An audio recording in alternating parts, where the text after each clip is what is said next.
अक्सर जब हम सीखने के फ़लसफ़े की बात करते हैं तो दिमाग में क्या आता है? शायद पुरानी किताबें या फिर बड़े बड़े फ़िलॉसफ़र्स के लेक्चर्स। लेकिन ज़रा सोचिए, क्या हो अगर मैं कहूँ कि सीखने का एक बहुत ही गहरा फ़लसफ़ा कहीं और नहीं बल्कि 7वीं क्लास की एक मामूली सी साइंस की किताब में छिपा हो। आज हम इसी के राज से पर्दा उठाने वाले हैं। और इसकी शुरुआत होती है एक बहुत ही आसान से सवाल से। एक कागज का हवाई जहाज हम सबने बचपन में बनाया है, उड़ाया है, पर यह हमें इस पूरे ब्रह्मांड के बारे में क्या सिखा सकता है? और ये सवाल सिर्फ ध्यान खींचने के लिए नहीं है, यही हमारी आज की पूरी बातचीत का सेंटर पॉइंट है। तो चलिए, हमारी खोज शुरू होती है पहले हिस्से से, जिसका नाम है विज्ञान की पहली उड़ान। सोचकर ही कितना कमाल लगता है ना? कि जो बड़े बड़े हवाई जहाज बनाने वाले थे, उन्हें प्रेरणा मिली एक कागज के प्लेन जैसी मामूली सी चीज से। सब कुछ बस एक छोटी सी जिज्ञासा से शुरू होता है।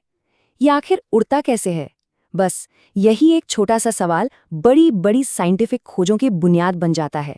और ये जो किताब है ना, वो इसी सोच को, इसी फीलिंग को बहुत ही खूबसूरती से इन शब्दों में बयां करती है। ये सिर्फ किताब पढ़ने का कोई इंस्ट्रक्शन नहीं है, बल्कि ये एक तरह का इन्विटेशन है खोज करने के लिए, अपनी कल्पना को दौड़ाने के लिए और सारी हदें पार करने के लिए। क्या कमाल की सोच है सच में। तो अब ये फलसफा हमें थोड़ा और गहराई में ले जाता है और ये हमें सिखाता है कि साइंस सिर्फ कुछ फैक्ट्स का कलेक्शन नहीं है, बल्कि ये अपने आप में एक पूरा प्रोसेस है। देखिए, यहाँ पर साइंस को देखने के दो एकदम अलग अलग नजरिए रखे गए हैं। एक तरफ वो तरीका है जो हम अक्सर देखते हैं, साइंस मतलब रट्टा मारना, एक ऐसी किताब जिसमें बस फैक्ट्स भरे हैं और हमें पहले से मौजूद जवाबों को ढूंढना है। लेकिन दूसरी तरफ एक कहीं ज्यादा बेहतर तरीका है, जहाँ साइंस सोचने का एक ढंग है, नए नए सवाल पूछने का जरिया है और खोज का एक ऐसा सफर है जो कभी खत्म नहीं होता। तो ये किताब जिस तरीके की बात कर रही है उसे कहते हैं साइंटिफिक इंक्वायरी या वैज्ञानिक जांच। मतलब इसका मतलब ये नहीं कि बस जो लिखा है उसे मान लिया जाए, नहीं, इसका मतलब है अपनी जिज्ञासा को जगाना, सवाल उठाना और एक्सपेरिमेंट करके दुनिया को खुद महसूस करना। और यहीं पर यह किताब एक बहुत ज़रूरी बात कहती है कि असली लर्निंग सिर्फ किताबों के पन्नों में कैद नहीं है। अरे, साइंस तो हमारे चारों तरफ है और उसे सच में समझना है तो हमें किताबों से बाहर निकलना होगा, शायद क्लासरूम से भी, और असल दुनिया से जुड़ना होगा। बात यहीं खत्म नहीं होती। अब देखते हैं कि साइंस की दुनिया में सब कुछ एक दूसरे से कैसे जुड़ा हुआ है। साइंस को हम अक्सर अलग अलग डिब्बों में देखते हैं, ये फिजिक्स है, ये केमिस्ट्री, ये बायोलॉजी, पर असल में ऐसा नहीं है।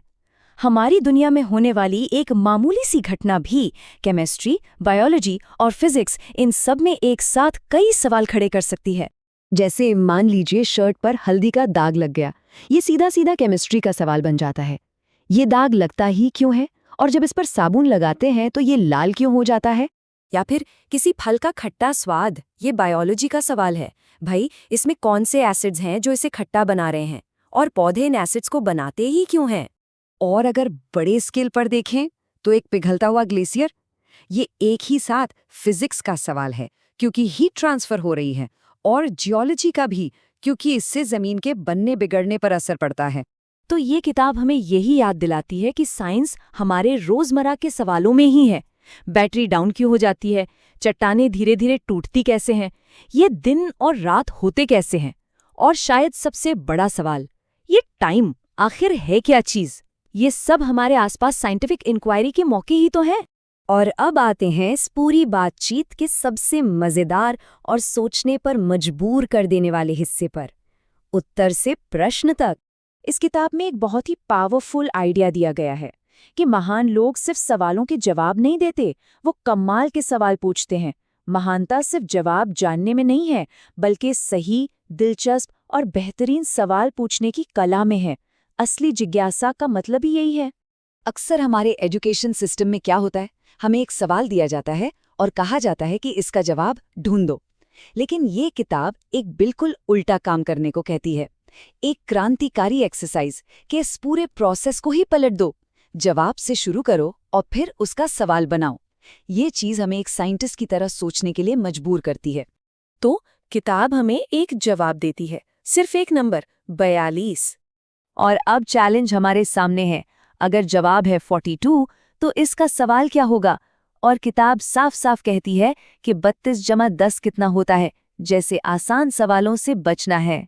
तो असली सवाल ये है, वो सबसे क्रिएटिव, सबसे अनोखा और सबसे दिलचस्प सवाल क्या हो सकता है जिसका जवाब 42 हो? यही एक एक्सरसाइज हमें याद दिलाती है कि सीखने का असली मकसद सिर्फ जवाब रटना नहीं, बल्कि बेहतरीन सवाल पूछने की कला को सीखना है। और यही है उस 7वीं क्लास की किताब का छिपा हुआ फलसफा।